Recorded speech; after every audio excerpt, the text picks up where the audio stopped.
Qu'est-ce que l'électricité? Une question simple. Tu appuies sur l'interrupteur, la lumière s'allume. Il y a des câbles, des électrons qui circulent, c'est fini. Tout le monde le sait. C'est ce qu'on t'a appris à l'école. Les électrons circulent dans le fil, exactement comme l'eau circule dans un tuyau. Simple, compréhensible et complètement faux. Je suis physicien et je te le dis. Tout ce que tu as appris sur l'électricité est un beau mensonge. Un mensonge utile, un mensonge qui fonctionne, mais quand même un mensonge.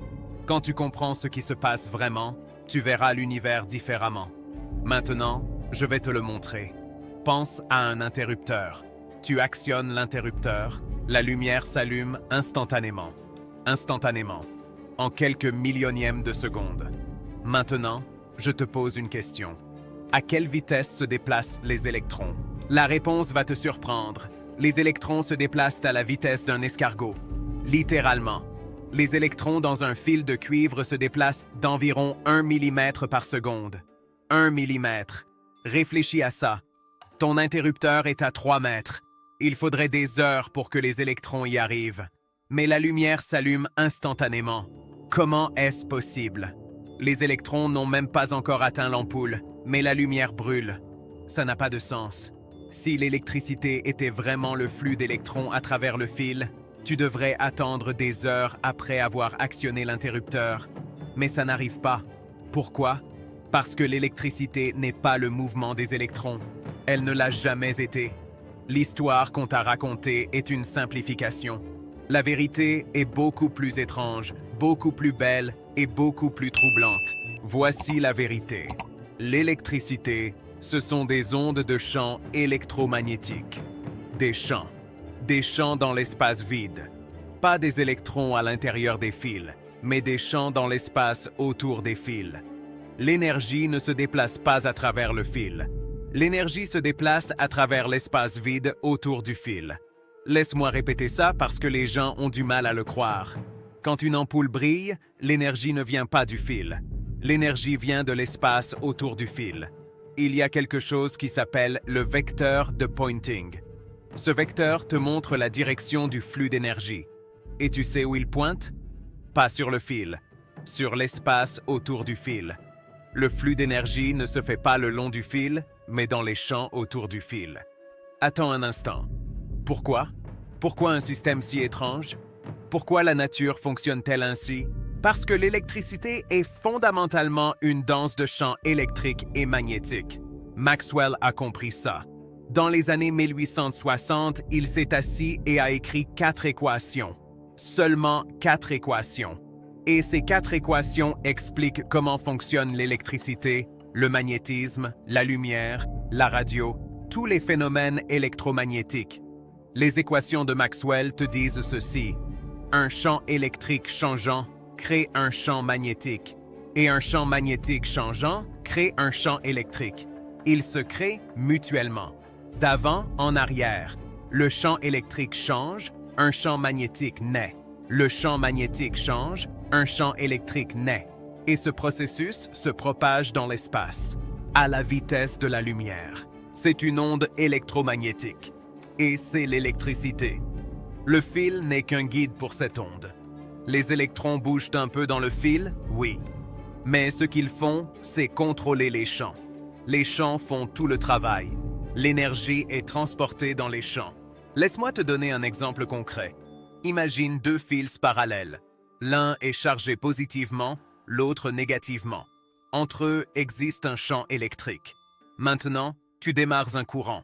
Les électrons commencent à bouger, lentement, à la vitesse d'un escargot. Mais au moment où ils démarrent, le champ électrique change.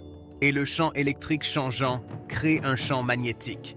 Et ces 2 champs ensemble transportent de l'énergie dans l'espace entre les fils, à la vitesse de la lumière.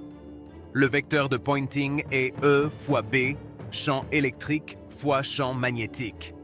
Et ce vecteur te montre le flux d'énergie. Et où est ce flux? Entre les fils. Dans l'espace vide. Pas à l'intérieur du fil. Maintenant tu dis, attends, Feynman, il y a de la résistance. Le fil chauffe. Si l'énergie est perdue à l'intérieur du fil, Elle doit passer à travers.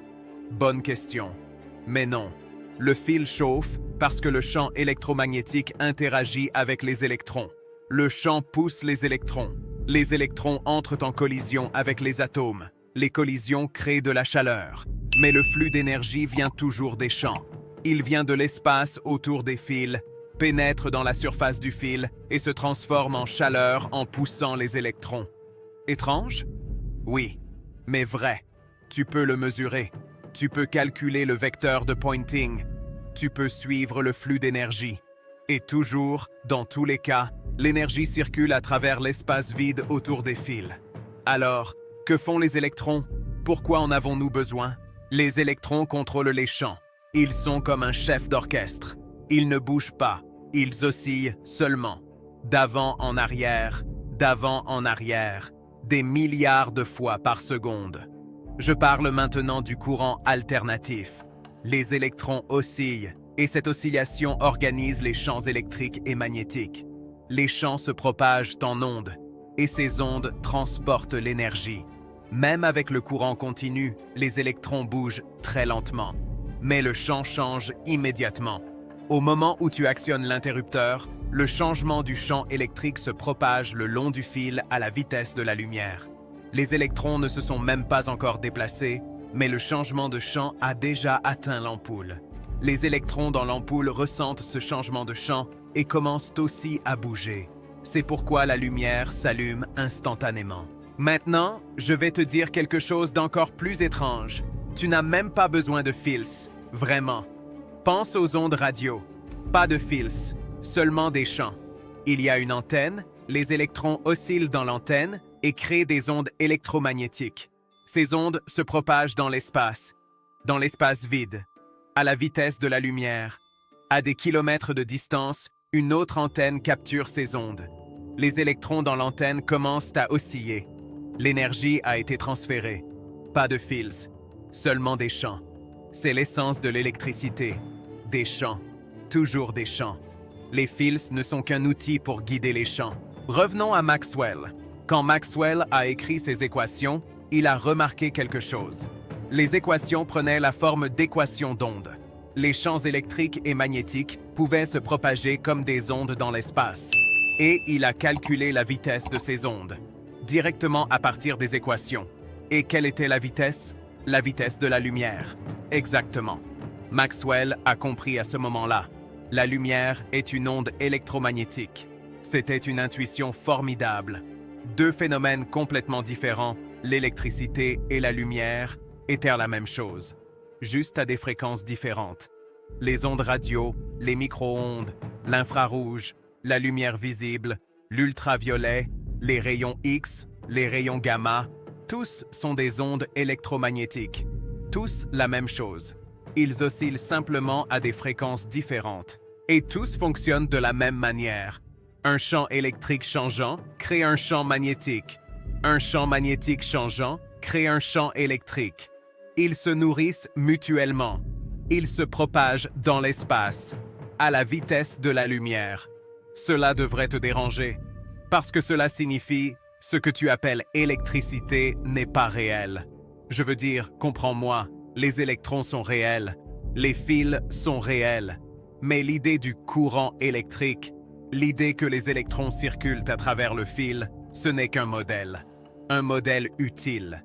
Il facilite les calculs, mais ce n'est pas ce qui se passe vraiment. Ce qui se passe vraiment, c'est une danse de champs dans l'espace vide. Les champs électriques et magnétiques dansent en se poussant mutuellement, en se propageant dans l'espace, en transportant de l'énergie. Les électrons ne font que diriger cette danse, ils ne dansent pas eux-mêmes. Allons maintenant plus profond. Qu'est-ce qu'un champ électrique? Qu'est-ce qu'un champ magnétique? Sont-ce des choses réelles ou juste des mathématiques? Ils sont réels. Tu peux les mesurer. Place une charge dans un champ électrique, elle bouge. Place une charge en mouvement dans un champ magnétique, elle est déviée. Les champs exercent une force. Ils sont réels. Mais de quoi sont-ils faits? C'est là que ça devient étrange. Nous ne savons pas. Un champ est quelque chose. Il a une valeur à chaque point de l'espace. Le champ électrique est un vecteur, une direction et une grandeur à chaque point. Le champ magnétique aussi. Mais de quoi sont-ils faits? Ni matière, ni énergie. Attends, ils sont de l'énergie. Les champs ont de l'énergie. Maxwell l'a calculé. L'énergie du champ électrique par unité de volume est epsilon fois E au carré divisé par 2. L'énergie du champ magnétique est B au carré divisé par 2 mu. Les champs eux-mêmes stockent de l'énergie. Et cette énergie est réelle. Quand tu charges un condensateur, où stockes-tu l'énergie? Dans le champ électrique entre les plaques. Quand tu charges une bobine, où est l'énergie? Dans le champ magnétique autour d'elle. Ces champs ne sont pas seulement des outils mathématiques, ce sont de vraies entités physiques. Ils transportent de l'énergie. Ils transportent de l'impulsion. Oui, tu as bien entendu. Les champs électromagnétiques ont de l'impulsion. Il y a quelque chose comme la pression de radiation. La lumière exerce une force sur les objets en les poussant. Les voiles solaires fonctionnent selon ce principe. La lumière a de l'impulsion. Et voici la vérité la plus profonde. La distinction entre matière et champ est artificielle. Les électrons sont aussi des champs. Dans la théorie quantique des champs, tout est un champ. Le champ d'électrons, le champ de photons, le champ de quarks. L'univers est plein de champs. Et ce que nous appelons particules sont des excitations dans ces champs, des ondes, des vibrations. L'électricité n'est pas un flux d'électrons. L'électricité est des ondes de champs électromagnétiques qui se propagent dans l'espace. Et ces champs sont fondamentaux. Ils sont le tissu de la réalité. Laisse-moi maintenant te demander quelque chose de plus pratique. Pourquoi est-il important de comprendre comment l'électricité fonctionne vraiment? Parce que si tu comprends, tout devient soudainement logique. Pourquoi les antennes fonctionnent-elles? Parce qu'elles accélèrent les électrons et les charges accélérées émettent des ondes électromagnétiques. Pourquoi les transformateurs fonctionnent-ils? Parce qu'un champ magnétique changeant crée un champ électrique.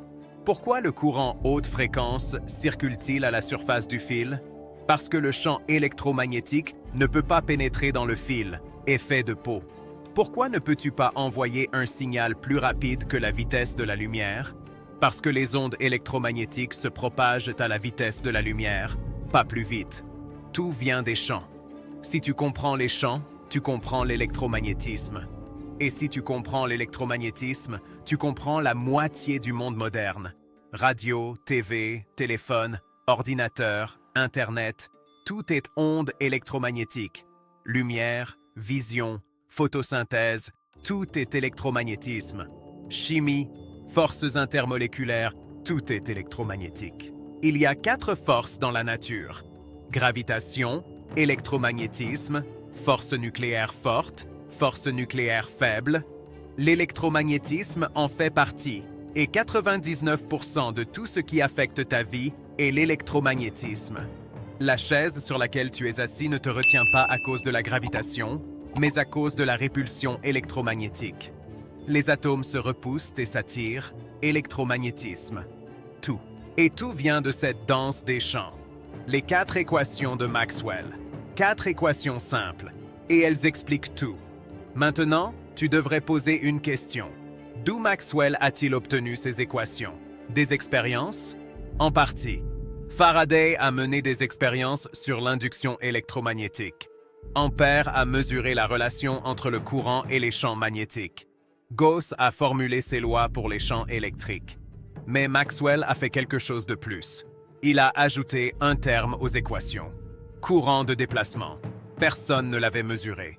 Mais Maxwell a vu que c'était nécessaire pour la cohérence des équations. Cohérence mathématique. Et quand il a ajouté ce terme, les équations sont devenues des équations d'ondes. Et il a réalisé que ces ondes étaient la lumière. Les mathématiques pures ont révélé une vérité physique fondamentale. C'est l'un des plus beaux moments de la science. Maintenant, laisse-moi te dire ceci. Ce n'est pas grave que tu aies appris des choses fausses sur l'électricité, parce que la version simplifiée fonctionne. Loi d'Ohm, loi de Kirchhoff, analyse de circuit, tout ça fonctionne, parce que ce sont des approximations de la théorie des champs. De bonnes approximations. Mais tu devrais connaître la vérité, parce que la vérité est belle, la vérité est profonde, et la vérité te montre comment fonctionne l'univers. L'électricité n'est pas le flux d'électrons. L'électricité est l'oscillation organisée de champs dans l'espace vide. Les fils ne sont que des guides. Les électrons ne sont que le chef d'orchestre. La vraie symphonie est jouée dans les champs invisibles, dans l'espace vide autour de toi. Chaque fois que tu appuies sur un interrupteur, chaque fois que tu ouvres un téléphone, chaque fois que tu allumes une lumière, tu démarres la danse des champs électromagnétiques. Des ondes qui se propagent à la vitesse de la lumière. Des champs qui transportent de l'énergie. La danse parfaite des équations de Maxwell. Et voici la beauté. Ce n'est pas seulement de la théorie. C'est réel, mesuré, testé, prouvé. Chaque centrale électrique, chaque tour radio, chaque téléphone portable est la preuve de l'exactitude des équations de Maxwell. Elles fonctionnent parfaitement. La physique n'est pas un réconfort. La physique est la vérité. Et la vérité est parfois très étrange. Mais cette étrangeté de la façon dont l'univers fonctionne, c'est la plus belle chose.